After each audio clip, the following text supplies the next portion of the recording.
What if the love you seek is blocked not by others, but by something within you? What if, despite all your efforts, tenderness feels distant because a silent, invisible barrier stands between you and the affection you crave? Many women walk through life with a deep yearning, not for fairy tale romance but for real connection, a love that sees, respects, and stays. And yet, despite their strength, intelligence, and even emotional generosity, they remain caught in a painful paradox. They give love, but don't feel truly loved in return. This isn't always about who they choose. It's not always about bad timing or the cruel indifference of others. Sometimes the truth is more intimate. Sometimes the blockade is internal, forged by beliefs and defenses so old, so embedded, that we mistake them for our personality. You might have asked yourself, is there something wrong with me? Or whispered in a moment of loneliness, why can't I just be enough? These questions don't come from weakness. They arise from a deep, unmet need, not only to be loved, but to feel worthy of being loved. And here lies the hidden contradiction. The unconscious mind, as Freud observed, does not care about your conscious desires. It follows its own logic, often shaped in childhood, quietly reinforcing what you learned to believe about yourself before you even had words. If, as a child, you internalized the idea that love must be earned, that affection is conditional, that your needs were too much, or your presence not enough, then your adult self may unconsciously reject love, even as you long for it. This internal conflict is not a flaw, it's a form of survival. If love was unpredictable or painful in the past, your psyche may have built defenses to avoid repeating that pain. But those defenses, detachment, cynicism, perfectionism, emotional distance, now act as armor that blocks connection, even from those who care. You learn to be strong. You learn to be self-sufficient. You learn to avoid needing anyone. But in the process, you may have also learned to mistrust love, to suspect its motives, to doubt its permanence, or to believe that it's something you must prove yourself worthy of. And so the barrier remains, not built by your adult mind, but inherited from an emotional history that still echoes through your decisions. To understand this barrier is not to blame yourself, it is to begin freeing yourself. Because the capacity to receive love, truly deeply without shame, begins with the courage to look inward and ask, what did I learn to believe about love? And is that belief still true? This is where we begin, not with the other, but with the self. Not by seeking more love, but by uncovering what within us keeps love at a distance. And that brings us to our first step, exploring how self-worth, or the quiet absence of it, determines whether love is something we feel entitled to receive, or something we believe we must suffer to earn. To receive love is not merely to be desired, it is to feel deserving of being desired. And this is where many women, even the most outwardly confident, find themselves quietly unraveling. They may accept admiration, affection, even devotion, but not quite believe it. Not fully, not deep in their bones. Because something inside whispers, if they really knew me, they'd leave. This whisper doesn't come from logic. It doesn't come from adulthood. It's a residue, a psychological scar, from experiences that shaped your sense of worth before you could question them. Freud suggested that long before we know how to love another, we absorb an emotional blueprint about ourselves. Am I wanted? Am I lovable? Am I safe? And if early on, love was inconsistent, harsh, or conditional, then your nervous system may have learned a painful rule, that love is not a right, it's a performance. You earn it by pleasing. You keep it by staying small. You don't ask too much. You don't show too much. You don't need too much. This is not self-worth. This is emotional bargaining. You might be the woman who shows up for everyone, reliable, generous, strong. And yet you cannot receive a compliment without shrinking. You suspect ulterior motives when someone offers kindness. You stay in relationships that drain you because somewhere inside you still feel you must prove you're good enough to be chosen. This is how the unconscious mind betrays us. Freud spoke of the repetition compulsion, the drive to unconsciously recreate familiar emotional dynamics, even painful ones, because they feel known, safe, predictable. So if you learn that love comes with anxiety, criticism, or rejection, you might find yourself drawn to those very dynamics, not because they fulfill you, but because they confirm the story your inner child still believes, that you are only lovable when you perform.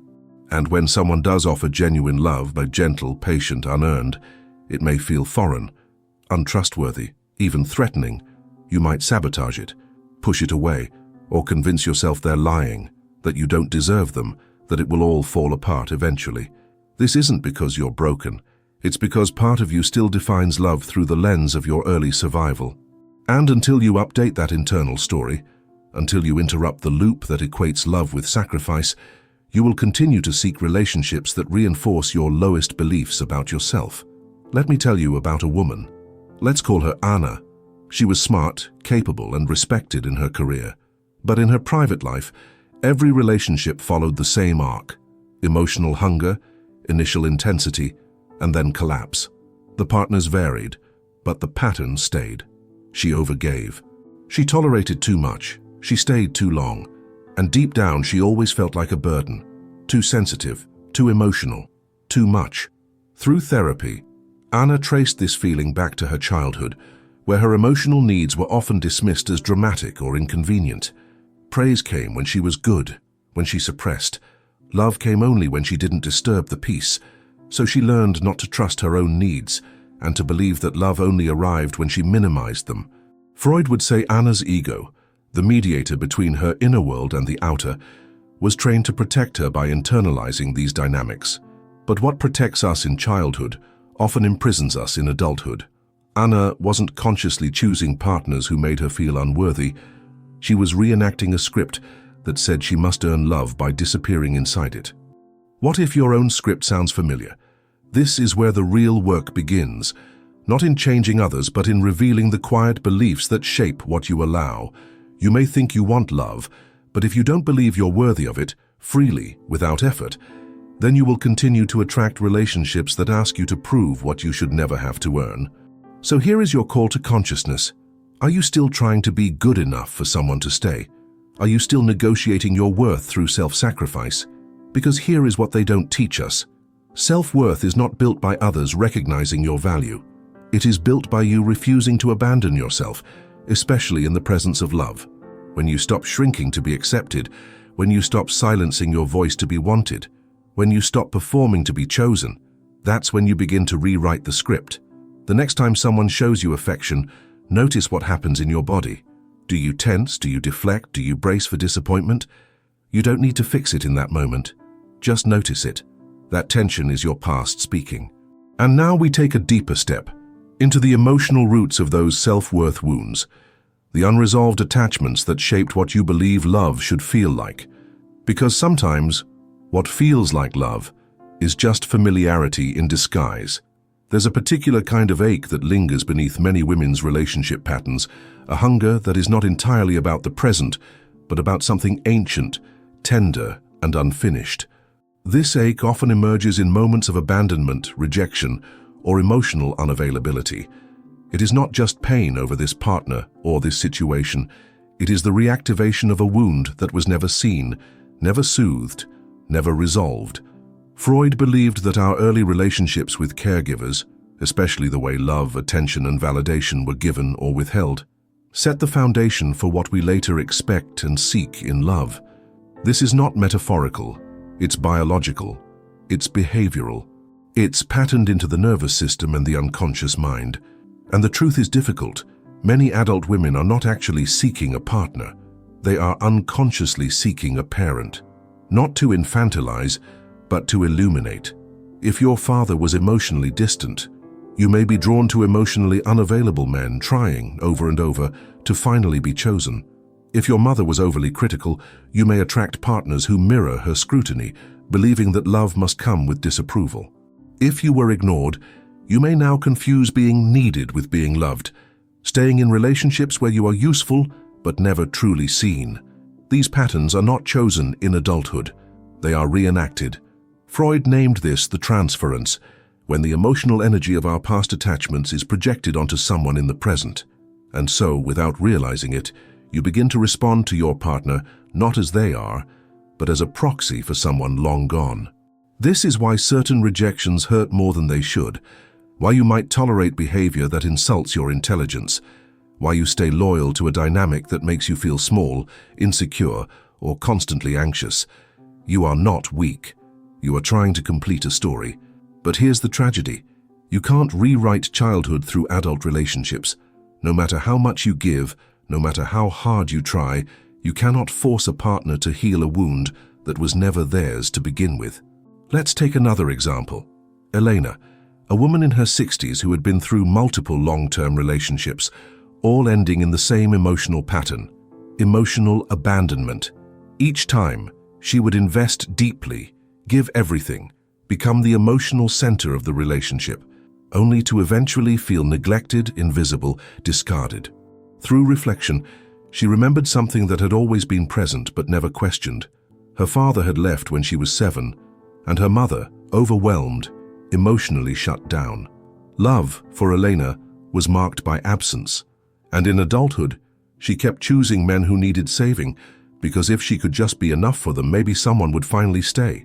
But they didn't, because what she was really doing was reliving her early loss, again and again, trying to win a battle that ended decades ago.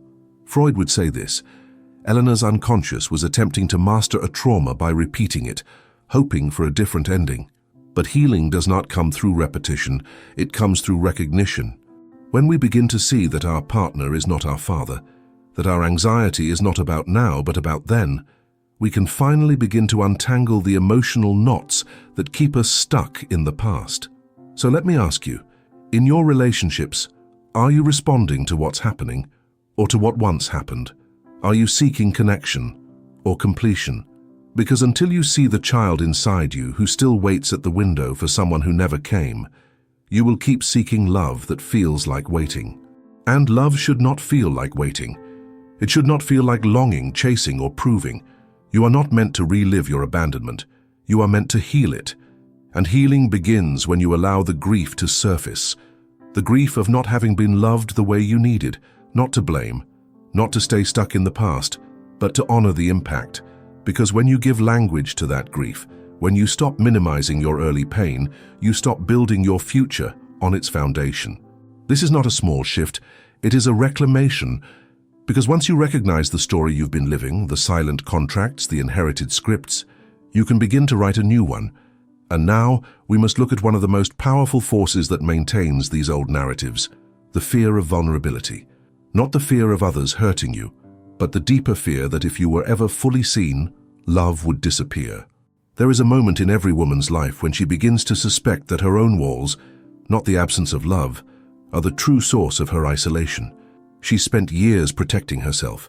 She knows how to be self-reliant, emotionally composed, in control. She doesn't cry easily. She doesn't ask for help. She doesn't reveal how deeply she aches. Not because she doesn't feel, but because feeling openly has always come with a cost. Freud called these internal defenses mechanisms. They're not flaws. They are protective structures the mind builds to shield us from perceived danger.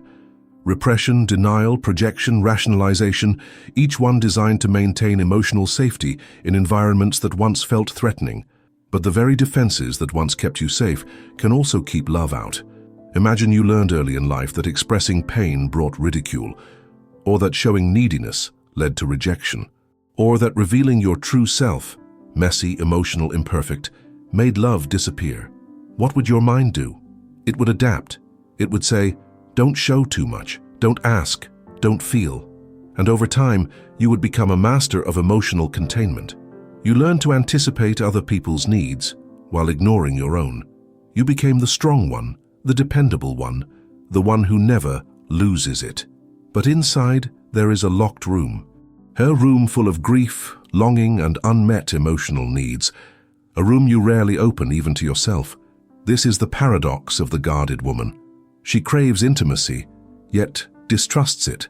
She desires closeness, yet fears being seen. And not because she doesn't want love, but because love requires exposure, and exposure feels dangerous. Freud believed that the psyche is always trying to balance two forces: the need for connection and the need for protection. When the early environment makes vulnerability dangerous, the protective impulse dominates. The result is emotional armor, invisible but impenetrable. And here is where the emotional sabotage begins. You may push people away before they get too close. You may fall for unavailable partners because they never ask for your real self. You may keep secrets, stay silent about your needs, or pretend to be fine when you're breaking inside. All because the voice of childhood still echoes. If they see the real me, they'll leave. But the truth is this: intimacy cannot exist without risk, without truth, without emotional exposure. You cannot be loved if you are not known. There was once a woman, Marta, in her late 40s, who had been dating a kind, emotionally available man for over a year. He admired her deeply. He was consistent. He was safe. And yet, Marta found herself pulling back, criticizing him, picking fights, fantasizing about ending it. Why? Because his love didn't feel familiar. It wasn't chaotic. It wasn't laced with anxiety. It didn't require her to fight for attention. And so, it triggered her deepest vulnerability, being fully seen and still chosen. Freud would say Marta's superego, the internalized voice of past authority, was in conflict with her desires. She wanted connection, but her conditioned beliefs told her it wasn't safe, and rather than confront that fear, she enacted it. This is what we do when we fear vulnerability. We create problems to avoid intimacy. We hide behind control. We choose partners who can't reach us because we don't yet know how to receive what we say we want. But this fear is not eternal. It softens when met with awareness. So let me ask you now, when someone gets close, do you feel warmth or tension? Do you brace, even when there's no threat? That reaction is not about now, it's about then.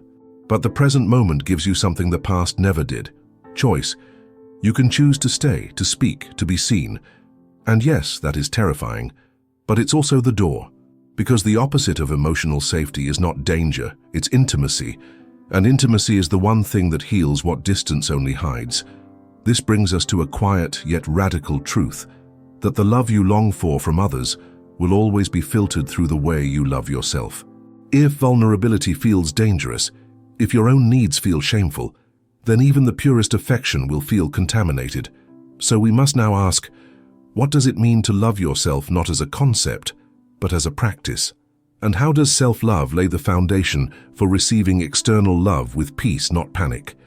There comes a point in a woman's life when she realizes that no amount of external love can repair the absence of internal acceptance. You may have spent years seeking validation, not because you are needy, but because somewhere deep within, you were never given the full permission to be who you are and still be loved. So you sought mirrors in others. You hoped their affection would silence your doubt. You hoped their presence would anchor your worth.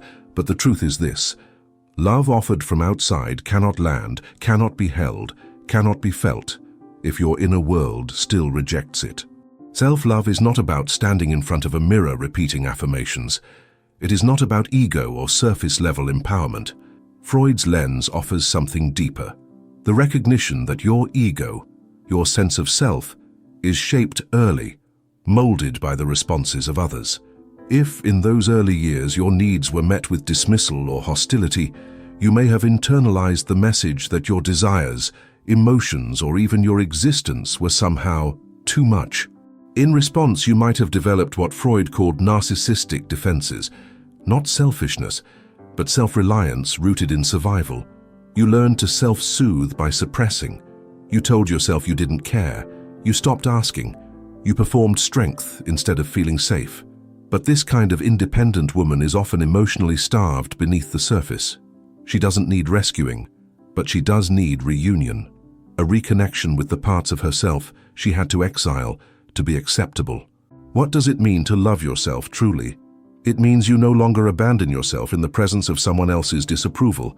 It means you hold your own gaze when shame tries to shrink you. It means you honor your needs, not as weaknesses to hide, but as truths to respect. Self-love in the Freudian sense is not indulgence. It's integration. It's bringing your unconscious beliefs into awareness and choosing, moment by moment, not to betray yourself in the name of being loved. Let me offer the story of Denise, a woman in her 70s, twice divorced, who had long internalized the idea that she was difficult. Her father had often called her too emotional. Her mother had been silent, resigned. And so Denise grew up believing her feelings were inconvenient. She became the caretaker, the one who soothed others, who performed calmness, who minimized her own needs to keep the peace. When love came, she gave everything. And when it left, as it often did, she blamed herself. Through deep introspection and later life therapy, Denise uncovered something profound. She had never truly felt loved, even when others expressed it. Why? Because the self she presented to them, calm, agreeable, always giving, wasn't her. It was a version she thought they could accept. Freud would call this a split between the authentic self and the constructed self. And as long as that split remains, love cannot reach the core. It ricochets off the mask. But Denise did something many never dare to. She began to say what she actually felt. She cried in front of others without apologizing. She said no, even when it made her uncomfortable. She stopped trying to be the ideal partner and started becoming her whole self. Messy, complex, real. And what happened? Some people withdrew, but the love that remained, or arrived, felt different. It felt calm. It felt safe, because it was meeting her, not a performance. Self-love changes the chemistry of your relationships.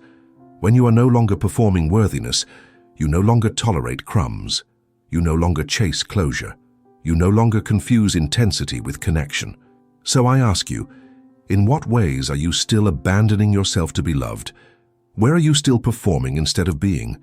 Because love, real love, doesn't ask you to shrink. It doesn't demand your silence. It doesn't require a mask. But before someone else can love the real you must reclaim her. This is not an abstract idea, it's a daily discipline. Every time you set a boundary, every time you rest without guilt, every time you stop apologizing for your needs, you are building the muscles of self-love. And that love becomes your filter. You stop confusing attention for affection. You stop needing others to affirm what you already know. You stop trying and you begin to receive. This brings us to our final truth. No one can give you what you believe you don't deserve. And once you do believe, the entire shape of love changes. So now we come to the final piece, a return to the beginning with new eyes. Because to receive love is not a matter of luck, but of readiness. And readiness begins the moment you choose to stop waiting and start becoming. You are not unloved. You are not too late. You are not broken beyond repair. But you may be waiting for love to find you in the same place where your pain was born, in the roles, the silence, the self-erasure. And that version of you, though strong and adaptable, is not the full truth. Real love, love that nourishes, respects, and stays, does not arrive to complete what's missing. It arrives when you no longer betray yourself to be chosen. As Freud might say, the unconscious doesn't forget. It repeats, until we become aware, until we interrupt the loop, until we step out of the roles carved by survival and begin to ask, who am I when I am not performing? You see, love is not a reward for goodness. It is not something you earn by pleasing others, fixing their wounds, or disappearing into their needs. Love is a mirror, and it will always reflect back to you the level of acceptance you offer yourself. So if your reflection has been filled with doubt, shame, fear, or loneliness, now is the moment to turn inward, not in self-judgment, but in radical compassion. Every pattern you've carried, every silence, every overextension, every emotional bargain, has a history, a reason, and now a choice. Because you can stop reenacting. You can stop waiting. You can stop begging to be seen. The woman you are becoming doesn't need to earn love through suffering. She doesn't confuse chaos with passion. She doesn't chase what runs or cling to what wounds. She pauses. She listens inward. She honors her own complexity. And from that place, she becomes magnetic. Not because she's perfect, but because she's whole. So let this be your invitation. Not to change yourself for love, but to return to yourself so love can find you. To close, I ask you, not to reflect on what others did to you, but on what you're still doing to yourself. What belief are you still carrying that keeps love at arm's length? What would happen if you put it down? Not tomorrow, not after you're better, but now. Because healing doesn't begin with someone choosing you. It begins when you stop abandoning yourself. If this spoke to something quiet inside you, something unspoken but known, I invite you to share your reflections in the comments. What belief about love are you now ready to question? And if you want more spaces like this, where psychology, self-awareness, and emotional truth meet, subscribe and stay close. There is more to explore, more to unlearn, and more of you to meet.